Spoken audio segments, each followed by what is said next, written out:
Hello साथियों, कैसे हैं। उम्मीद करता हूं कि आप अच्छे तरीके से तैयारियों में जुटे हुए हैं। निश्चित रूप से अब ये जो लास्ट अंतिम दिन अपने लिए बच गए हैं तैयारियों के लिए, वो बहुत ही खास और महत्वपूर्ण होने वाले हैं। इसलिए ज़्यादा ज्ञान देने की आवश्यकता नहीं है। सिर्फ और सिर्फ अपने का जो टारगेट है कि जो चीज़ अपने पढ़ ली है उसका रिवीजन अपने को सर्वप्रथम है वो करना।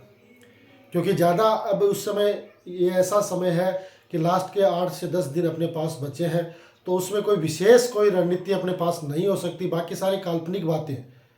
अपना जो उद्देश्य ये होना चाहिए कि भाई इनमें जितना अपन रिवीजन कर सकते हैं वो रिवीजन अपने को करना चाहिए। क्योंकि रिवीजन करोगे तो जो चीज़ आपने पढ़ी है तो उसको एक तरीके से अपने दिमाग में स्थायी होने के लिए मौका मिल जाएगा। चाहे आप फास्टली रिवीजन करो, लेकिन मनोवैज्ञानिक ये रहेगा कि मैंने भाई 2 बार 3 बार है वो पढ़ लिए। तो मुख्य काम अपना यही होना चाहिए। बाकी देखो सारी अनावश्यक बातें हैं कि इस दिन लास्ट 10 दिन में ये करना चाहिए, ये करना चाहिए, ये करना चाहिए, बाकी कुछ नहीं होता है। अपना जो टारगेट है उस पर अपने को काम करना है, ज़्यादा से ज़्यादा रिवीजन करना है। तो उसी रिवीजन को अपन आज के इस सेशन में चर्चा करेंगे। आपके स्कूल लेक्चरर पेपर फर्स्ट के जो स्कूल मैनेजमेंट के क्वेश्चन है उनसे रिलेटेड जो छोटे मोटे जो टॉपिक्स हैं उन पे चर्चा करते हुए आज के इस सेशन को अपन आगे बढ़ाएंगे। इसलिए जो भी साथी हमारे साथ पहली बार जुड़े हैं वो एक बार सेशन को शेयर कर दें, और जिन्होंने सब्सक्राइब नहीं किया है वो चैनल को सब्सक्राइब कर लें, ताकि इस तरीके के जो इन्फॉर्मेटिव सेशन है वो आपको इस ऑनलाइन प्लेटफॉर्म पर मिलते रहे। तो आज के सेशन को स्टार्ट करेंगे और कुछ महत्वपूर्ण जो आपके एग्जाम के लिए फायदेमंद साबित हो सकते हैं उन पे अपन चर्चा करते हुए आज के इस सेशन को आगे बढ़ाएंगे। ठीक है, तो देखो आपके सामने क्वेश्चन है कि 11वीं और 12वीं पंचवर्षीय योजना में मॉडल स्कूल हेतु केंद्र सरकार और राज्य सरकार कि वित्तीय भागीदारी का अनुपात क्या था। स्कूल व्याख्याता 2020 में आया हुआ है। 50-50, 60-40, 70-30 या 75-25। बताओ। देखिए ये पूछा आपसे मॉडल स्कूल है ना, मॉडल स्कूल के बारे में पूछा है ना। तो 11वीं और 12वीं जो पंचवर्षीय योजना थी उसमें मॉडल स्कूल का क्या था। तो देखो इसमें अपन बात करें मॉडल स्कूल, तो मॉडल स्कूल कौन से होंगे। पहले तो वो होंगे जो ऐसे ब्लॉक जो शिक्षा की दृष्टि से पिछड़े हुए है ना। तो राजस्थान या राज्य के 186 ब्लॉक्स, 186 ब्लॉक्स जो किसमें थे, EBB यानी एजुकेशनली बैकवर्ड ब्लॉक्स, उनमें इसको प्रारंभ किया गया था। उसमें ये मॉडल स्कूल खोले गए थे है ना। जो आपके 186 ब्लॉक्स हैं जो एजुकेशनली बैकवर्ड ब्लॉक्स है उसमें ये खोले गए थे। ठीक है, दूसरा और इसमें क्या हो सकता है, ये मॉडल स्कूल है ना, ये मॉडल स्कूल कक्षा 6 से 12 तक संचालित थे। 12 तक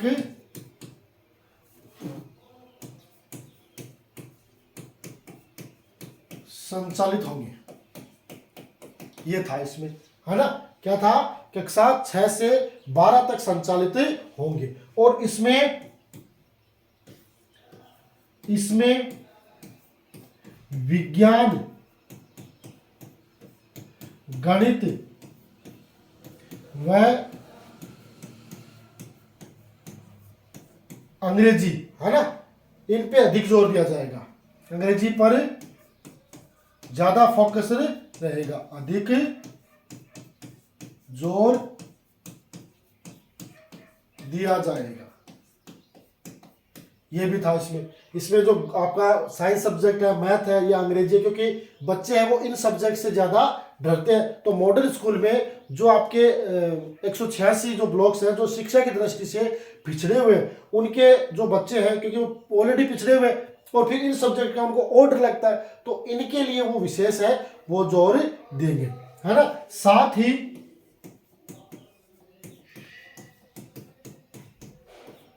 कक्षा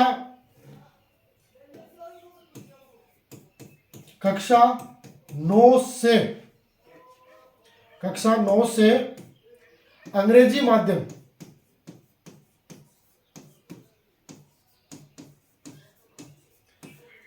माध्यम में कक्षाएं संचालित होंगी,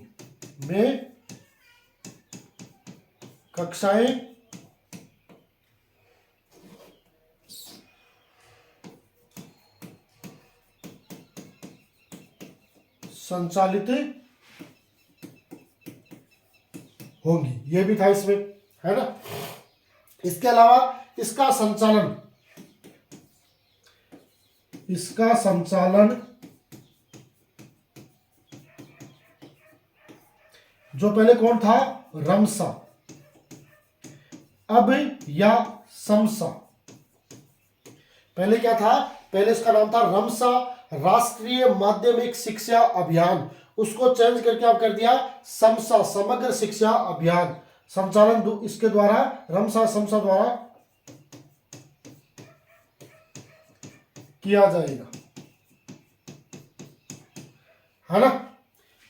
इसमें जो आदर्श शिक्षक अनुपात है या वित्तीय सहायता कहे, है ना, वित्तीय सहायता वो आपकी कितनी होगी, 75:25। कितनी होगी, 75:25, है ना। आदर्श शिक्षक अनुपात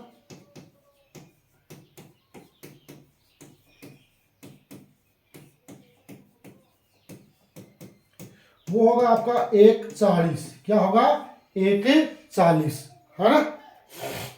1:40 है वो आदर्श शिक्षक अनुपात निर्धारित किया गया। छात्र शिक्षक अनुपात कितना होगा, 40 बच्चों पर 1 शिक्षक। वित्तीय सहायता है वो कौन उपलब्ध करवाएगा, वित्तीय सहायता है वो आपका केंद्र और राज्य का कितना योगदान होगा, 75:25 का इसमें योगदान होगा, है ना। इसमें कक्षा 6 में प्रवेश की सीटें हैं वो, जैसे कक्षा 6 में प्रवेश होता है तो उसमें 40 सीटें वो एक सेक्शन में होंगी और 40 सीटें वो बी सेक्शन में होंगी। इस तरीके से कुल 80 सीटों पर है वो प्रवेश इन मॉडल स्कूल में दिया जाएगा, ठीक है। तो यहां पर इसका आंसर क्या हो जाएगा, 75:25, तो डी इसका आंसर होगा, है ना, ठीक है। बढ़े आगे। तो ये मॉडल स्कूल है जो एजुकेशनली जो बैकवर्ड ब्लॉक्स है उनके लिए प्रारंभ की गई योजना है, ठीक है। बताओ, देखिए एक ऐसी योजना स्टार्ट की गई थी, है ना, जिसमें कंप्यूटर सिखाया जाता था, है ना। क्या था, क्लिक योजना, है ना। क्लिक योजना किस वर्ग के विद्यार्थियों को कंप्यूटर प्रशिक्षण प्रदान कर उनमें तकनीकी कौशल विकसित करने हेतु स्टार्ट की गई थी, है ना। कक्षा 1 से 10, 6 से 10, 6 से 12 या 4 से 12, है ना। क्लिक योजना, तो क्लिक योजना आपने को ध्यान में रखना है, कक्षा 6 से 12 के लिए स्टार्ट की गई थी। सॉरी, कक्षा 6 से 10 किसके लिए स्टार्ट की गई थी, कक्षा 6 से 10 के लिए स्टार्ट की गई थी। किसके लिए स्टार्ट की गई थी, कक्षा 10 के लिए स्टार्ट की गई थी। इसमें क्या था, क्लिक योजना में ऐसे कॉन्ट्रैक्ट किए गए थे कंप्यूटर सेंटर के साथ कि वो अपने स्कूल में आकर बच्चों को कंप्यूटर शिक्षा का नॉलेज है दे, ताकि बच्चा है वो कंप्यूटर में पहले से ही क्या हो जाए, एक्सपर्ट हो जाए। तो इसके लिए राज्य सरकार की एक महत्वपूर्ण योजना थी क्लिक योजना, जो कक्षा 6 से 10 के लिए शुरू की गई थी, ठीक है। बढ़े आगे। बताओ, देखिए क्या पूछा है कि समग्र शिक्षा अभियान यानी आपका समसा के अंतर्गत खंड स्तर पर सर्वोच्च पदाधिकारी कौन होता है, PO, AD, ADO, BO, CBO, है ना। तो देखो इसके स्तर होते हैं राज्य स्तर, फिर होता है आपका जिला स्तर, फिर होता है आपका खंड स्तर, फिर होता है इसका पंचायत स्तर, है ना। तो ये इसकी श्रृंखला है वो निर्धारित की गई है कि भाई राज्य स्तर पे कौन होता है, जिला स्तर पे कौन होता है ना, खंड स्तर पर कौन होता है ना। तो राज्य स्तर पर होता है आपका कौन सा, राजस्थान स्कूल शिक्षा परिषद, इसकी प्रभावी मॉनिटरिंग है वो करती है। फिर जिला स्तर पर होता है इसका, जिला स्तर पर कौन होता है इसका, डीपीसी, कौन होता है, डीपीसी, है ना, या इसको डीपीसी ना कहके सीडीओ भी कह सकते हैं। क्या कह सकते हैं, सीडीओ, है ना, सीडीओ। जिला स्तर पे कौन होता है, सीडीओ। और खंड स्तर पर वैसे तो बीआरसीएफ लिखते हैं, लेकिन होता वो कौन है, CBO, chief block education officer, chief district education officer, है ना। और फिर पंचायत स्तर पे होता है आपका पीओ, है ना, पंचायत प्रारंभिक एजुकेशन ऑफिसर, है ना। तो ये पीओ होता है। ब्लॉक स्तर पर, इसमें खंड स्तर पर बीआरसीएफ भी बता रखा, ध्यान रखना, लेकिन बीआरसीएफ और सीबीओ है वो एक ही होते हैं, है ना। तो इसमें पूछा खंड स्तर पर, खंड स्तर पर कौन होता है, खंड स्तर पर इसका सीबीओ है वो सर्वोच्च अधिकारी होता है खंड स्तर पर, है ना। तो खंड स्तर पर सीबीओ और पंचायत स्तर पर पीओ है इसका सर्वोच्च अधिकारी होता है, ठीक है, ओके है। बढ़े आगे, अगला क्वेश्चन बताओ, देखिए इसका आंसर। किस वर्ष की बजट घोषणा में 5000 से अधिक आबादी वाले गांवों और कस्बों में सरकारी स्कूलों को महात्मा गांधी सरकारी स्कूल यानी अंग्रेजी माध्यम में बदलने का प्रस्ताव रखा गया था? 20-21, 18-19, 19-20, 21-22। बताओ। देखें, आपने देखा होगा कि वर्तमान में राजस्थान में 3700 प्लस राजकीय अंग्रेजी माध्यमिक विद्यालय, जिसको अपन महात्मा गांधी अंग्रेजी माध्यमिक विद्यालय कहते हैं, कि कुछ उसमें राजकीय है क्योंकि कुछ ऐसी टेक्निकल दिक्कत आई थी कि कई स्कूल ऐसे थे जो सैनिक के नाम पे हैं या भामाशाह के नाम पे, उनको भी राज्य सरकार ने महात्मा गांधी में कन्वर्ट कर दिया था। लेकिन बाद में उस संबंधित सैनिक परिवार के द्वारा या भामाशाह के द्वारा इस तरह की शिकायतें नेता या मंत्री के पास दर्ज करवाई, तो उन्होंने वापस उनका नाम चेंज करवाया था। तो उसमें क्या हुआ था कि जो महात्मा गांधी स्कूल है उनमें कुछ ऐसी स्कूल है जो भामाशाह के नाम से भी अंग्रेजी माध्यमिक है, कुछ ऐसी है जो सैनिक के नाम से भी अंग्रेजी माध्यमिक है ना। लेकिन कुल मिलाकर 3700 प्लस स्कूल है वो वर्तमान में संचालित हो रही है, और उनका पदस्थापन भी लोग इंतजार कर रहे हैं कि जल्द ही उनमें पोस्टिंग भी हो जाएगी। लेकिन कुछ सरकार की ऐसी नीतियां हैं कि जिसकी वजह से कुछ स्कूलें बंद भी हो सकती है, क्योंकि सरकार ने एक ऐसी सूचनाएं मांगी है कि 10 से कम नामांकन वाली स्कूल है उनको बंद करने का प्रस्ताव है। तो उनमें हो सकता है कोई ऐसी स्कूल है वो बंद हो जाए, बाकी सारी स्कूल है वो वर्तमान में कार्यरत है। तो ये बजट घोषणा थी आपकी 21-22 की घोषणा थी, जिसमें गहलोत सरकार ने ये घोषणा की थी कि भाई ऐसी पंचायत है ना या गांव जिसकी आबादी 5000 से अधिक है वहां पर महात्मा गांधी स्कूल है वो खोला जाएगा, है ना। और उसी को आधार मानते हुए बहुत सारी ऐसी स्कूल है जो महात्मा गांधी उस समय खुली थी, सेकंड चरण में खुली थी। क्योंकि पहला चरण कौन सा था, पहला चरण था आपका हर जिले पे एक स्कूल, हर जिले पर एक स्कूल है वो महात्मा गांधी होगी। फिर दूसरा चरण आया था कि हर ब्लॉक पर क्या होगी, महात्मा गांधी स्कूल होगी हर ब्लॉक पर। और फिर उसके बाद उसी में ये 5000 वाला रूल भी शामिल कर दिया। तो उस समय जो ऐसे क्षेत्र जिसकी आबादी 5000 थी वहां पर तुरंत महात्मा गांधी स्कूल है वो ओपन कर दिए गए थे। तो ये आपका 21-22 का होगा, ठीक है। अगला बताओ। देखिए ये आपका स्वामी विवेकानंद मॉडल स्कूल से संबंधित है। क्या पूछा है कि स्वामी विवेकानंद मॉडल स्कूल के संदर्भ में दिए गए कथनों में से कौन सा कथन गलत है ना। यह विद्यालय सीबीएसई से मान्यता प्राप्त है, कक्षा 6 से 12 तक आवासीय अंग्रेजी माध्यम के विद्यालय हैं। इन विद्यालयों है ना इन विद्यालयों का संचालन समसा के तहत राजस्थान स्कूल शिक्षा परिषद द्वारा किया जाता। Rajasthan council of second school education, Rajasthan council of school education द्वारा किया जाता है। इन विद्यालयों में सह शिक्षा की व्यवस्था है। बताओ, देखिए बताओ, स्वामी विवेकानंद मॉडल स्कूल के बारे में कि भाई ये कथन है, वो आपसे पूछा गया है। तो देखो ये विद्यालय है वो सीबीएसई से मान्यता प्राप्त है ना, सही है। ये विद्यालय सीबीएसई से मान्यता प्राप्त है। इन विद्यालयों का संचालन समसा के द्वारा राजस्थान स्कूल शिक्षा परिषद द्वारा किया जाता है, ये भी सही है।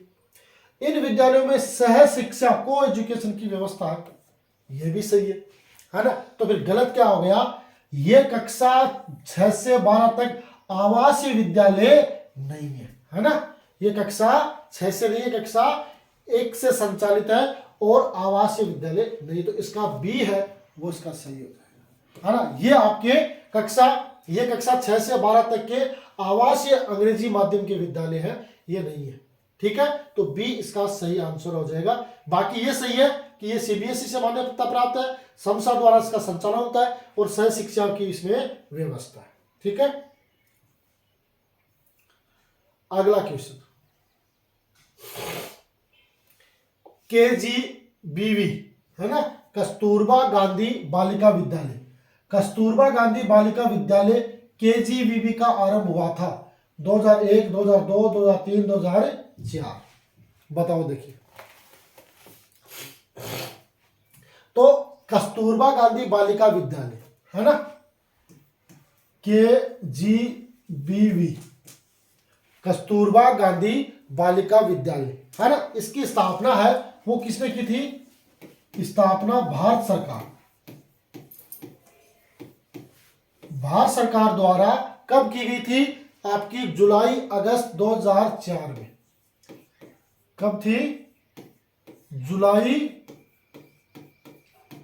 अगस्त 2004 में इनकी स्थापना की गई थी। ये अकेला यहां पे नहीं है, पूरे भारत में है। तो पूरे भारत के 27 राज्यों में टोटल आपके 3479 स्कूल है वो संचालित है।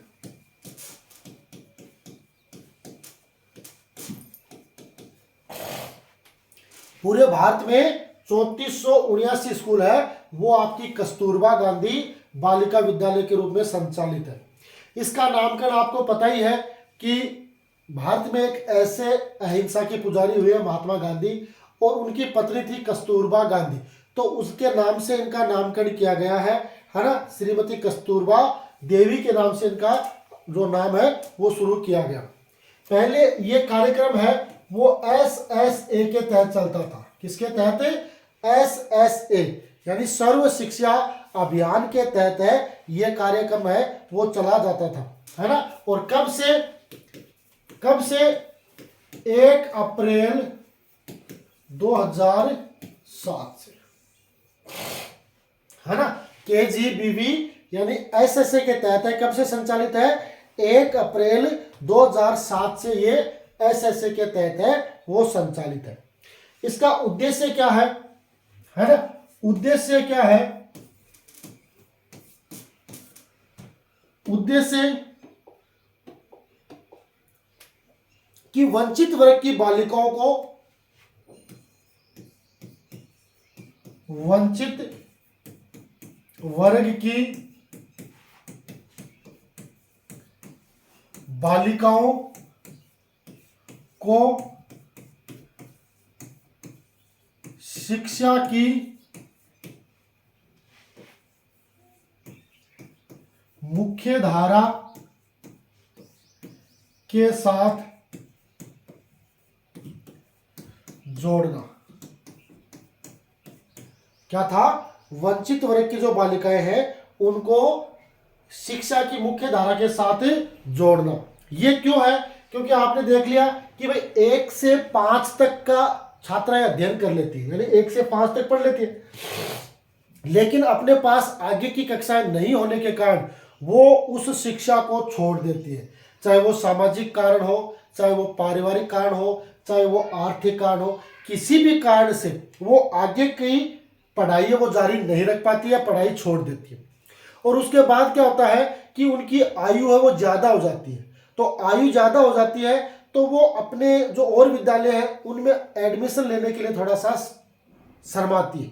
इस वजह से उस चीज़ को दूर करते हुए, है ना, उस चीज़ को, आयु की जो समक्ष बाधाओं को या अधिक हो चुकी उन सब बालिकाओं के लिए ये आपका केजीबी भी आपका स्टार्ट किया गया, है ना। और ये शुरू कब हुआ? आपका 2004 में।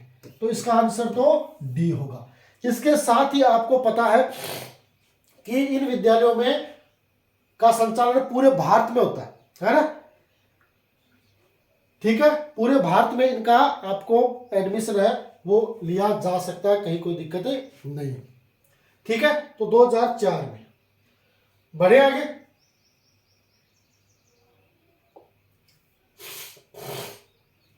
अब ये बताओ, ये एक प्रश्न है कि कस्तूरबा गांधी बालिका विद्यालय प्रदान करता है उच्च शिक्षा, उच्च प्राथमिक शिक्षा, माध्यमिक शिक्षा या उच्च माध्यमिक शिक्षा, है ना। अब यहां पर इस क्वेश्चन का आंसर थोड़ा सा कंफ्यूज करेगा, क्योंकि आपकी जो केजी बीवी है, केजी बीवी स्कूल है, कस्तूरबा गांधी आवासीय विद्यालय, है ना, इसमें जब ये प्रारंभ हुई थी, है ना, ये योजना है वो किन के लिए थी? ये योजना कक्षा 6 से 8 तक, है ना, 6 से 8 तक की छात्राओं के लिए थी। छात्राओं के लिए इसे 2004 में प्रारंभ किया गया था, है ना। 2004 में प्रारंभ किया गया था और ये इसकी शुरुआत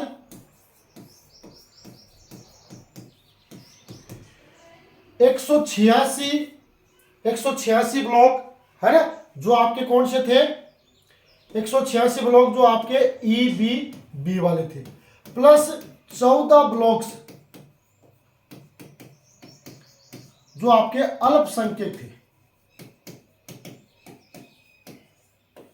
वहां पर यह प्रारंभ की गई थी। तो कुल कितने हो गए? 200। कुल कितने हो गए? 200, है ना। पहले स्टार्ट में 186 ब्लॉक में शुरू की गई थी कक्षा 6 से 8 तक के लिए, है ना।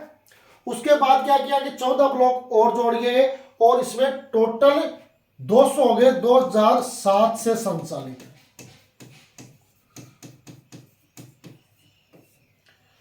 2007 से संचालित है। लेकिन उसके बाद क्या हुआ कि केजीबीवी का विस्तार 9 से 12 तक की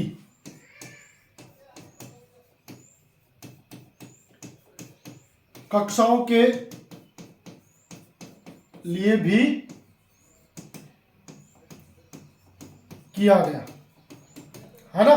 तो अब इस क्वेश्चन के अनुसार, क्योंकि पहले 6 से 8 थी तो वो तो हो गई आपकी उच्च प्राथमिक शिक्षा, और फिर 9 से 12 हो गई वो माध्यमिक और उच्च माध्यमिक दोनों हो गई, है ना। तो इस क्वेश्चन को अपने बोनस अंक के रूप में मानते हैं, क्योंकि अगर 6 से 8 है तो उच्च प्राथमिक है और अगर 9 से 12 तो माध्यमिक और उच्च माध्यमिक है।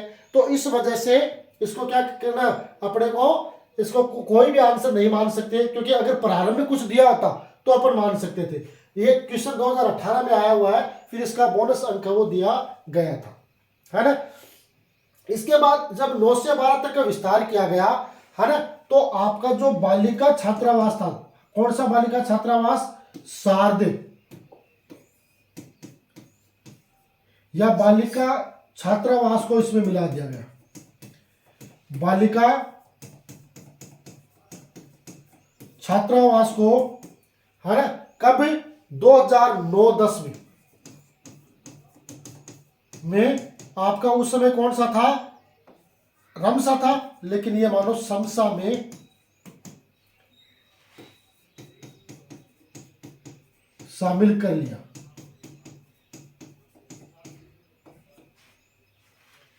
क्या कर लिया? समसा में इसको शामिल कर लिया। और उसके बाद जब 9-10 की बात करें तो 2009-10 में 319 KGBV थे। 319 कब? 2009-10 में। लेकिन अगर बात करें वर्तमान में, है ना, तो ये तो अपने समझ में आ गया। बात करें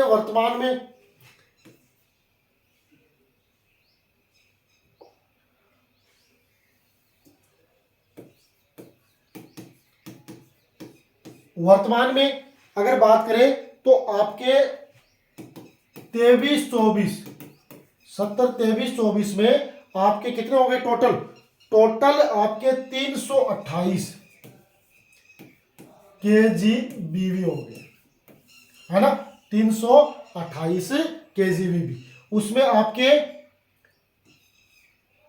6 से 8, है ना, 6 से 8 में कितने हो गए? 6 से 8 में आपके हैं कितने? 55। 6 से 8 में कितने हैं? 55। और फिर 9 से 12 में कितने हैं? 9 से 12 में आपके 145, है ना। और उसके बाद जो KGBV 4 आया था, उस 4 में कितने थे? आपके 128, है ना। कितने हो गए? 28। तो टोटल कितने हो गए? 328। 328 आपके कस्तूरबा गांधी आवासीय विद्यालय वो संचालित है ना। तो ये वर्तमान में है कि वर्तमान में कितने संचालित है? 328 आपके संचालित है। टोटल जिले कितने हैं? वर्तमान जिले 41 है, लेकिन ये बात करेंगे 33 डिस्ट्रिक्ट के अकॉर्डिंग। पुराने पैटर्न में 33 जिले हैं। 33 जिलों के अनुसार 6 से 8 में आपके 55 स्कूल है, 9 से 12 में 145 है, और KGBV 4 जो शारदा आवासीय विद्यालय थे उनको इसमें मिलाया गया था KGBV 4 में। तो टोटल मिला के 328 है, वो आपके कस्तूरबा गांधी आवासीय विद्यालय है, वो हो जाते हैं। ठीक है, ओके। तो ये था आज का एक और खास और इंफॉर्मेटिव सेशन जो आपके साथ शेयर किया गया है। निश्चित रूप से आज का जो सेशन है वो आपके लिए फायदेमंद होगा, ऐसी हम आशा और विश्वास रखते हैं। अगर आप भी ऐसा सोचते हैं तो ज़रूर इस परिवार के सदस्य बन जाएं और वीडियो को लाइक कर दें, चैनल को सब्सक्राइब कर लें और जुड़े हमारे साथ इस तरह की इन्फॉर्मेशन के लिए। आज के सेशन में इतना ही, मिलेंगे अगले सेशन में, तब तक के लिए गुड बाय।